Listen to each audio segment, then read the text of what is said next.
Radio Claret América presenta Sediento de ti, la palabra, fuente de vida, con el sacerdote misionero claretiano Tony Díaz.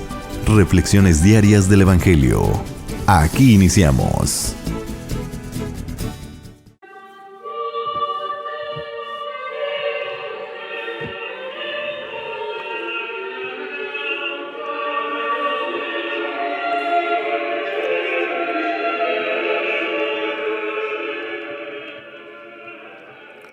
Bienvenidos hermanos a nuestras reflexiones bíblicas de las lecturas del día.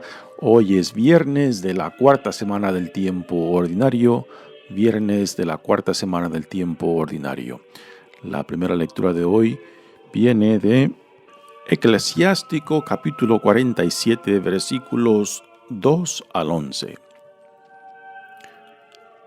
Como se aparta la grasa para los sacrificios, así fue escogido David entre los hijos de Israel. Él jugaba con leones como si fueran cabritos, y con osos como si fueran corderos. Joven aún, mató al gigante y lavó la deshonra de su pueblo. Hizo girar su honda y de una pedrada derribó la soberbia de Goliat.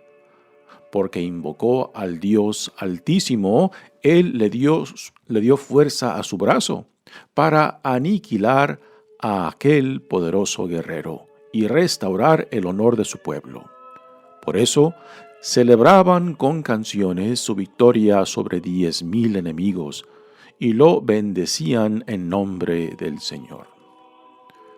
Ya cuando era rey, peleó con todos sus enemigos y los derrotó.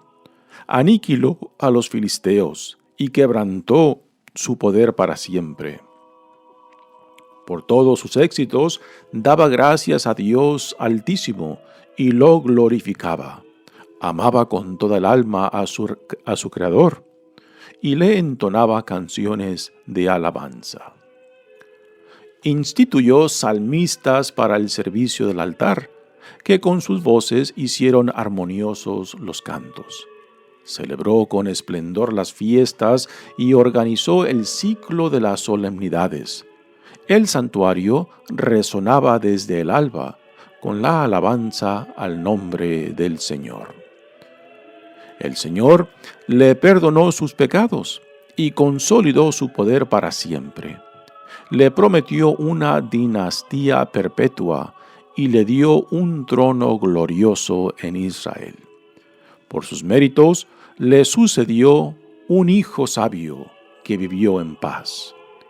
Salomón fue rey en tiempos tranquilos, porque Dios pacificó sus fronteras, le construyó un templo al Señor y le dedicó un santuario eterno. Palabra de Dios. El salmo responsorial es el Salmo 17 y el responsorio es: Bendito sea Dios, mi Salvador. Bendito sea Dios, mi Salvador. Perfecto es el camino de Dios y firmes sus promesas. Quien al Señor se acoge, en él halla defensa. Bendito seas, Señor, que me proteges. Que tú, mi Salvador, seas bendecido. Te alabaré, Señor, ante los pueblos, y elevaré mi voz agradecido. Tú concediste al Rey grandes victorias, y con David tu ungido, y con tu estirpe siempre has mostrado, Señor, misericordia. Bendito sea Dios, mi Salvador. El Evangelio de hoy viene de Marcos, capítulo 6, versículos 14 al 29. En aquel tiempo, como la fama de Jesús se había extendido tanto, llegó a oídos del rey Herodes el rumor de que Juan el Bautista había resucitado y sus poderes actuaban en Jesús. Otros decían que era Elías y otros que era un profeta comparable a los antiguos, Pero Herodes insistía: «Es Juan, a quien yo le corté la cabeza, y que ha resucitado». Herodes había mandado apresar a Juan y lo había metido y encadenado en la cárcel. Herodes se había casado con Herodías, esposa de su hermano Filipo, y Juan le decía: «No te está permitido tener por mujer a la esposa de tu hermano». Por eso Herodes lo mandó encarcelar. Herodías sentía por ello gran rencor contra Juan y quería quitarle la vida. Pero no sabía cómo, porque Herodes miraba con respeto a Juan, pues sabía que era un hombre recto y santo y lo tenía custodiado. Cuando lo oía hablar, quedaba desconcertado, pero le gustaba escucharlo.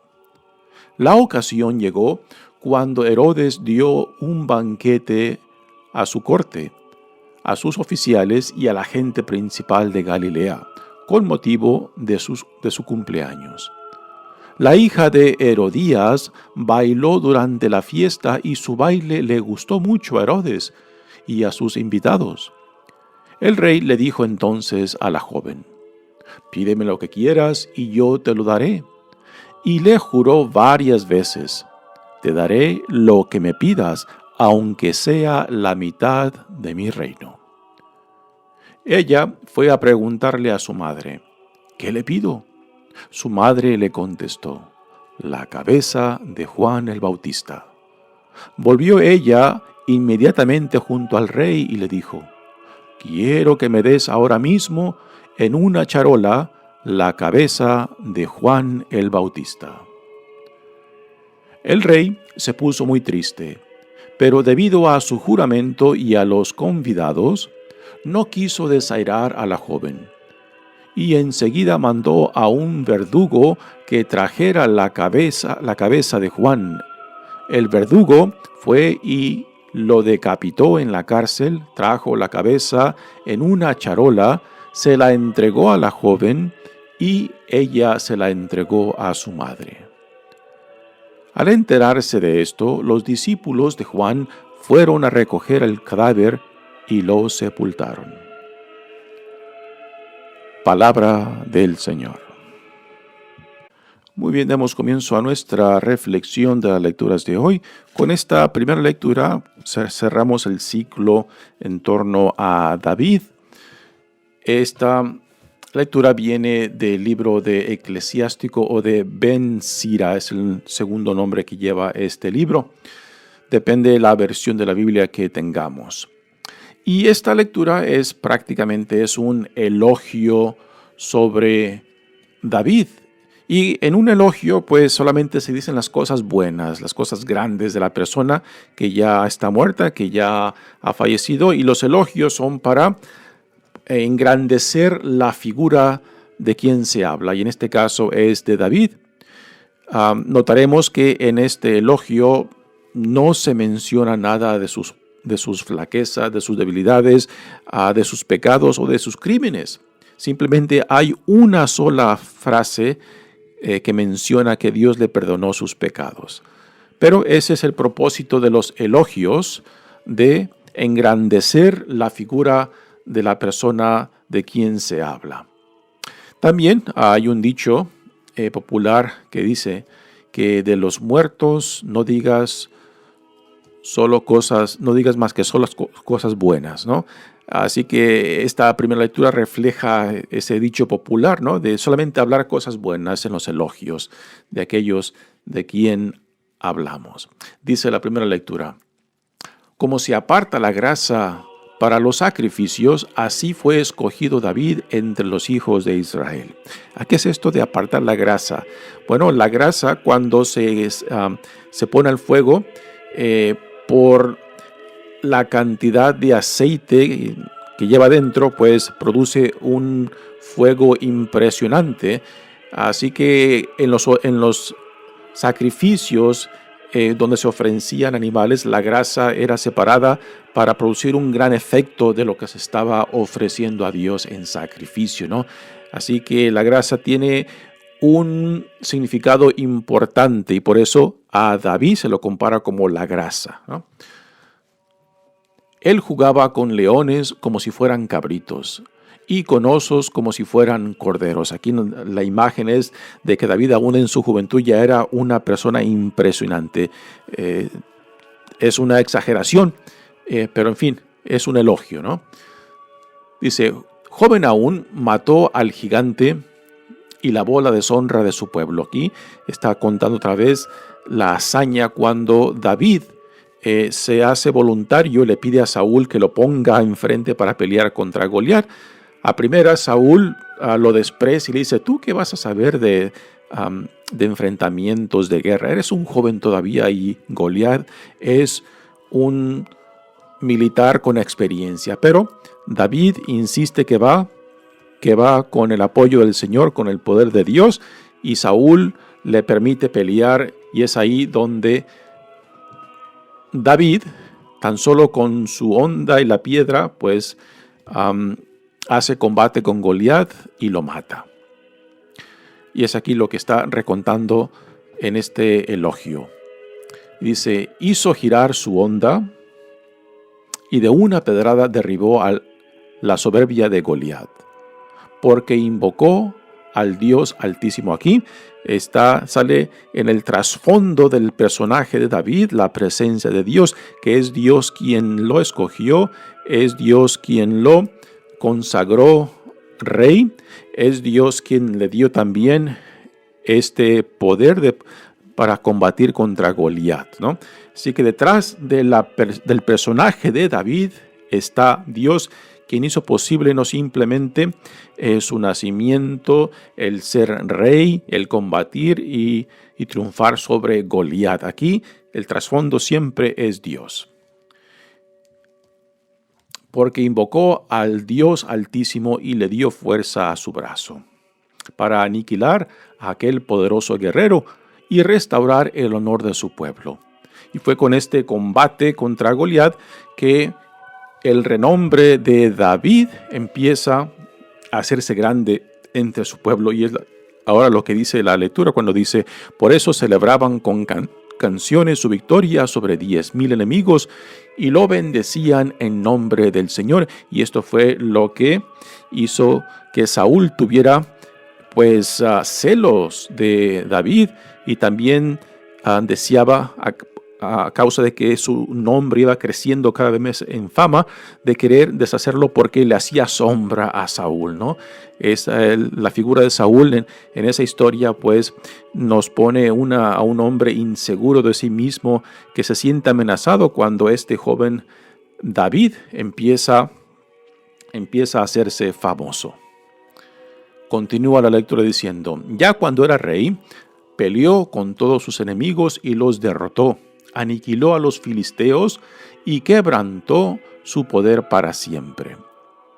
Fue David quien, después de que no solamente conquista a los pueblos vecinos, sino también trae la paz a todo el reino y unifica a los dos reinos del norte y del sur. Y es él quien finalmente, después de conquistar a sus vecinos, pues establece la capital de su reino en Jerusalén. Y cuando finalmente muere, pues le entrega a su hijo Salomón un reino unido que después Salomón consolida y reina la paz durante su reinado. Dice, por todos sus éxitos daba gracias al Dios Altísimo y lo glorificaba. Amaba con todo el alma a su Creador y le entonaba canciones de alabanza. Aquí también hace resaltar la fidelidad de David hacia Dios, su religiosidad y devoción. Y esto también es atestiguado por los libros de Samuel y Reyes, como David pues era, no solamente fue un hombre recto, un hombre consagrado a Dios, sino también en su devoción, en su relación personal con Dios, celebraba y festejaba y glorificaba al Dios que lo hizo quien fue y le dio tanto él tenía. Así que en este elogio también resalta la fe, la religiosidad de David, que también lo engrandece en ese lugar tan importante que tiene en la historia de la monarquía de Israel. Dice, instituyó salmistas para el servicio del altar, que con sus voces hicieron armoniosos los cantos, celebró con esplendor las fiestas y organizó el ciclo de las solemnidades. El santuario resonaba desde el alba con alabanzas al nombre del Señor. La tradición dice que es David quien creó los salmos, pero hoy en día sabemos de que no todos los salmos pueden ser atribuidos a él, puesto que muchos de los salmos hablan de eventos posteriores al tiempo de David. Pero es la tradición que dice que David es responsable de la colección de salmos que tenemos hoy en día. El Señor le perdonó sus pecados. Y aquí es todo lo que este elogio dice acerca de las debilidades, pecados, ofensas y crímenes de David, que fueron serios, y solamente lo resume en estas palabras. Pero hemos de recordar que esto es un elogio, y los elogios tienden a exagerar, tienden simplemente a hacer resaltar las cosas buenas de la persona que se está elogiando. Y por eso simplemente pone esta frase muy reductiva, puesto que el propósito nuevamente del elogio es hablar de las cosas buenas de la persona que ya ha muerto. Y consolidó su poder para siempre. Le prometió una dinastía perpetua y le dio un trono glorioso en Israel. Por sus méritos le sucedió un hijo sabio que vivió en paz. Este será el hijo Salomón con la esposa Betsabé. Recordamos que Betsabé es la esposa de Urías que David tomó y que después hace matar a Urías, el esposo. Después el primer hijo que nace de esa unión muere, y el segundo hijo que nace ya después con la esposa Betsabé viene siendo Salomón, que fue reconocido por su sabiduría. Y cuando David muere, pues le entrega a su hijo Salomón ya un reino unido, pero después Salomón lo unificará mucho más. Pero las divisiones internas de este reino, aunque está ya unido, no perdurarán. Después de la muerte de Salomón, esa unión de los reinos otra vez se vendrá abajo y se separarán ya eternamente. Continúa ya para finalizar esta primera lectura diciendo: Salomón fue rey en tiempos tranquilos. Esto fue lo que su padre David le entregó, porque Dios pacificó sus fronteras. Nuevamente, el trasfondo es siempre Dios. Le construyó un templo al Señor y le dedicó un santuario eterno. Este fue el templo que David quería construirle, pero que Dios le dice a David que no será él quien lo construya, sino su hijo. Así que es una lectura que elogia a David y que por tanto dice solamente las cosas buenas de él, minimizando sus defectos, sus pecados, ofensas y crímenes que fueron serios, pero eso no le quita de que David fue un rey excelente, fue un rey comprometido, un rey también con cierta nobleza de corazón y humildad, porque reconoció sus pecados cuando se los ponían en claro, ¿no? Y tomaba responsabilidad de sus ofensas y pecados, ¿no? Y esto también es parte de su grandeza. Muy bien, pasemos ahora al Evangelio de hoy, que nos cuenta la historia de cómo murió Juan el Bautista. Y aquí la forma en cómo el evangelista Marcos encuadra esta historia, pues los comentaristas nos dicen que es significante porque pone esta historia después de que Jesús manda a sus discípulos en su primera misión evangélica y después el regreso de ellos. En medio del envío de sus discípulos y el regreso de ellos está esta historia, lo cual amplifica la popularidad de Jesús por medio de sus discípulos que contribuyen a esta historia del por qué aquí el gobernador Herodes empieza a escuchar rumores de que Juan el Bautista ha resucitado en Jesucristo. Y por eso después se nos narra cómo murió Juan el Bautista. También Juan el Bautista es el precursor de Jesús, el que prepara el camino y que anuncia la venida y que identifica a Jesús ya cuando está presente. En esto, Juan el Bautista también, como precursor, pues también refleja lo que será también de Jesús. La vida de Juan el Bautista y de Jesús están puestas en paralelo, y lo que le sucede a Juan pues también prefigurará lo que le pasará a Jesús mismo. Y esto es lo que vemos también en esta lectura. Dice, en aquel tiempo, como la fama de Jesús había extendido tanto, así que recordamos que justo antes de este evangelio, Jesús mandó a sus discípulos y la proclamación, la evangelización, la expulsión de demonios, los milagros hechos por ellos también están contribuyendo a la popularidad de Jesús. Se había extendido tanto, llegó a oídos del rey Herodes el rumor de que Juan el Bautista había resucitado y sus poderes actuaban en Jesús y también en los discípulos de Jesús. Esto es parte de la idea que nos presenta esta lectura. Otros decían que era Elías y otros que era un profeta comparable a los antiguos. Aquí también esto que se rumora acerca de Jesús ya empieza a introducirnos o a prefigurar lo que 2 capítulos más adelante, en el capítulo 8, Jesús preguntará: ¿y quién dice la gente que soy yo o que es el Hijo del Hombre? ¿No?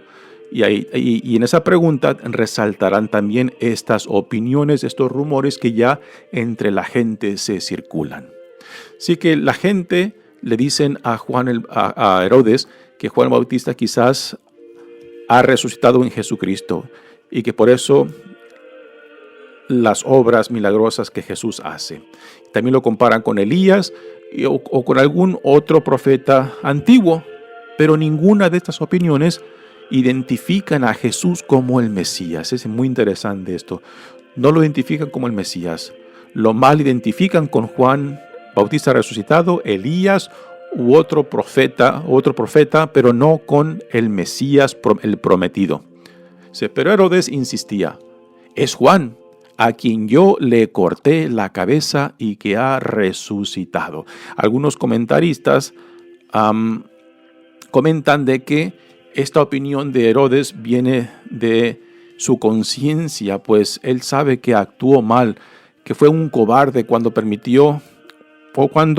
prácticamente por no quedar mal en esa fiesta, accedió a que le cortaran la cabeza a Juan para cumplir la promesa que le había hecho a la hija de su esposa, ¿no? Y esto quizás es lo que le remuerde la conciencia a Herodes cuando dice: es Juan a quien yo le corté la cabeza y que ha resucitado. Dice el Evangelio. Herodes ahora se nos cuenta cómo Juan el Bautista muere. Herodes había mandado apresar a Juan y lo había metido y encadenado en la cárcel. Herodes se había casado con Herodías, esposa de su hermano Filipo. Herodes el Grande, Herodes Magno, que gobernaba cuando Jesús nació, tuvo 3 hijos. Y entre estos tres hijos después se dividió su territorio. Uno de ellos recibió 50% del reinado, del territorio, y los otros dos una cuarta parte cada uno.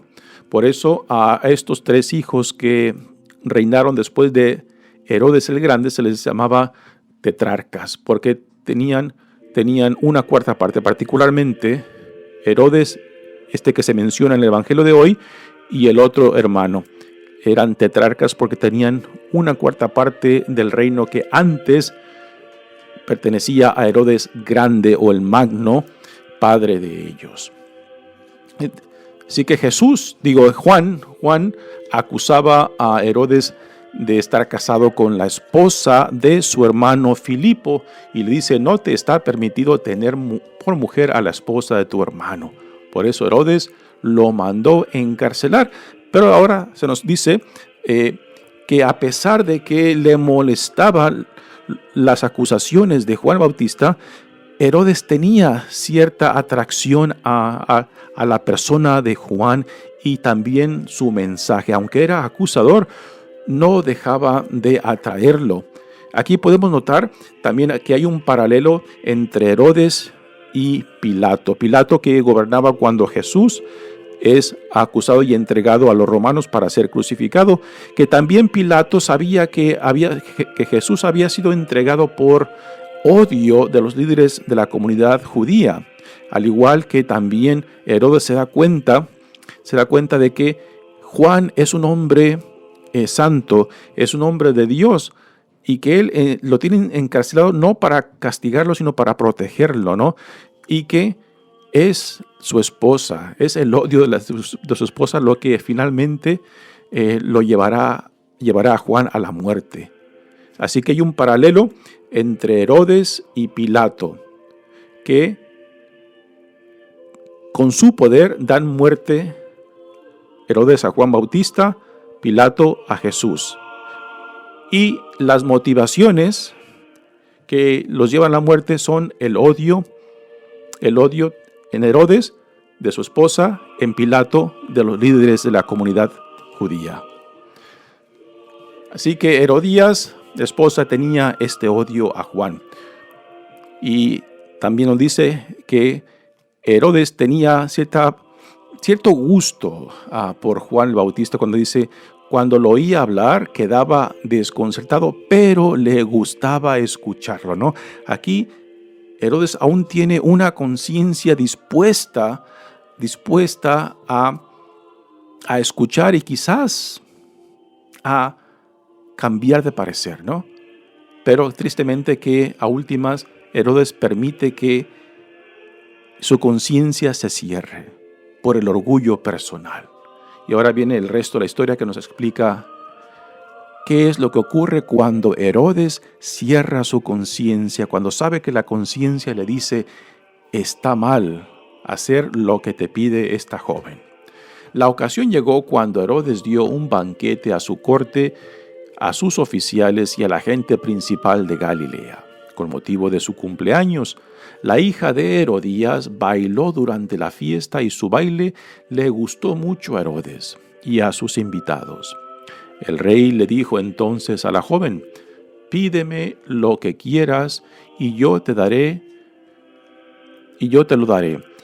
Y le juró varias veces: te daré lo que me pidas, aunque sea la mitad de mi reino. Unos comentaristas nos dicen de que esta historia de la hija de Herodías que baila y que le gusta mucho el baile a Herodes y a los invitados, que también es un paralelo de lo que leemos en el libro de Esther, que también baila para el rey y su baile gusta tanto que también el rey le hace una promesa a ella.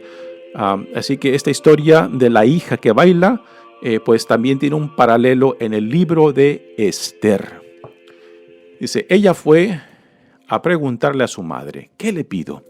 Su madre le contestó: la cabeza de Juan el Bautista. Volvió ella inmediatamente junto al rey y le dijo: quiero que me des ahora mismo en una charola la cabeza de Juan el Bautista. Y ahora viene este momento oscuro para Herodes, donde él cierra cierra o calla su conciencia. Sabe que está actuando mal, pero prefiere mejor defender su orgullo públicamente que obedecer lo que su conciencia le dice. Y aquí yo creo que muchos de nosotros nos podemos reflejar en esta situación de Herodes. Sabiendo lo que la conciencia nos dice, a veces preferimos callarla, preferimos cerrarla y nos dejamos llevar por las circunstancias externas. Preferimos salvaguardar mejor quizás mi orgullo, mi imagen, y callamos la conciencia cuando sabemos claramente a lo que somos llamados y lo que tenemos que hacer. El rey se puso muy triste, pero debido a su juramento y a los convidados, no quiso desairar a la joven, y enseguida mandó a un verdugo que trajera la cabeza de Juan. El verdugo fue, lo decapitó en la cárcel, trajo la cabeza en una charola y se la entregó a la joven, y ella se la entregó a su madre. Aquí vemos la conexión, ¿no? De cómo todo este drama empezó con el odio de la madre que utiliza a su hija. Y en muchas familias también, donde hay conflictos, donde hay problemas entre los papás y las mamás, donde hay dificultad entre la pareja, pues a veces utilizan y usan a los hijos como instrumento para vengarse contra sus cónyuges, ¿no? Tristemente también vemos esto en muchas familias, como los hijos son utilizados por los padres para salirse con la suya, para vengarse, para hacer lo que quizás por sí solos no pueden hacer, pero utilizando a los hijos como gancho, pues se salen con la suya. Al enterarse de esto, los discípulos de Juan fueron a recoger el cadáver y lo sepultaron. También esto tiene un paralelo con lo que sucederá a Jesús después de que su cuerpo es bajado de la cruz. Muy bien, mi nombre es Padre Tony Díaz, misionero claretiano. Que Dios los bendiga. Radio Claret América presentó Sediento de ti, la palabra. Fuente de vida. Sus comentarios son importantes. Contáctenos en radioclaretamerica@gmail.com.